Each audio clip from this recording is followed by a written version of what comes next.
மத்திய அரசின் சைனிக் அரசு பள்ளிகளை பாஜகவினரிடம் ஒப்படைக்கும் அளவுக்கு பிரதமர் மோடி ஆட்சி நடத்தி வருவதாக திமுக துணை பொதுச் செயலாளர் கனிமொழி எம்பி விமர்சித்தார். குடியுரிமை திருத்தச் சட்டம் குறித்து தவறான கருத்துக்களை திமுகவும் காங்கிரசும் பரப்பி வருவதாக மத்திய அமைச்சர் ராஜ்நாத் சிங் குற்றம் சாட்டினார்.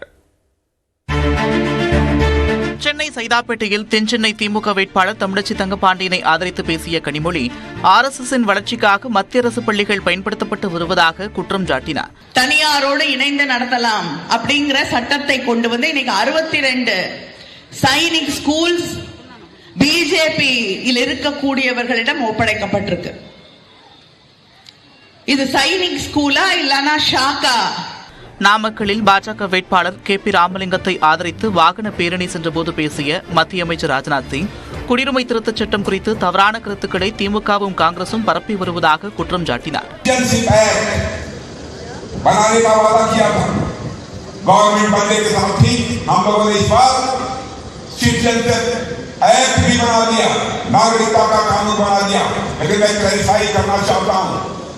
जो भारत के नागरिक है, चाहे हिंदू हो, चाहे मुस्लिम हो, चाहे क्रिश्चियन हो, पारसी हो, ज्यूज हो, किसी की सिटीजनशिप नहीं जाने वाली है।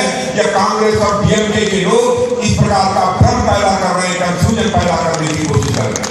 சேலம் தொகுதி நாம் தமிழர் வேட்பாளர் மனோஜ்குமாருக்கு ஆதரவாக ஓமலூர் பேருந்து நிலையம் முதலில் பேசிய அக்கட்சியின் ஒருங்கிணைப்பாளர் சீமான், மகளிர் உரிமை தொகை வழங்கப்படுவது குறித்து விமர்சித்தார். குடும்பத்தில் 1000 ரூபாய் கொடுங்க கேட்டாங்களா? குடும்பத்தில் 1000 கொடுங்க. இதுவா வளர்ச்சி? 1000 ரூபாய் நீங்க கொடுக்கறது இல்ல வளர்ச்சி. கடன் வாங்கி 9 லட்சம் கோடி கடன், 1000 ரூபாய் கையில வாங்குற எங்க அம்மா தலையில 1,60,60,000 ரூபாய் கடன் இருக்கு. 1,60,60,000 ரூபாய் கடன் இருக்கு. நீங்க கடன்காரன், அந்த தம்பி கடன்கார பையன், நான் ஒரு கடன்கார பையன், தம்பி ஒரு கடன்கார பையன், எல்லாம் கடன்காரன் நாடுது. ராமநாதபுரம் மாவட்டம் திருச்சுழியில் பரப்புரை மேற்கொண்ட OPS தனக்கு எதிராக O பன்னீர்செல்வம் என்ற பெயர் கொண்டவர்களை தேடி தேடி போய் கண்டுபிடித்திருப்பதாக நகைச்சுவையாக தெரிவித்தார். என்னென்ன சின்னங்களை குறிப்பிட்டிருந்தனோ அதையே எப்படியே களவண்டு திருத்தனமா அவங்க அந்த 3 சின்னங்களை குறிச்சிருக்காங்க. சின்னத்தை 2 பேருக்கு மேற்பட்டவர்கள் தந்தால் உள்ளுக்கட்சியில் கொண்டு தான் கொடுப்பாரு.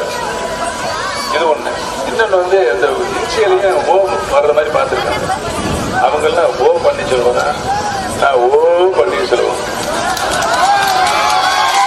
கிருஷ்ணகிரி தொகுதி காங்கிரஸ் வேட்பாளர் கோபிநாத்தை ஆதரித்து அமைச்சர் உதயநிதி ஸ்டாலின் பரப்புரை மேற்கொண்டார். 5-6 மாதங்கள்ல கண்டிப்பாக 1000 ரூபாய் கலைஞர் மகளிர் உரிமை தொகை திட்டம் நிச்சயம் வழங்கப்படும்.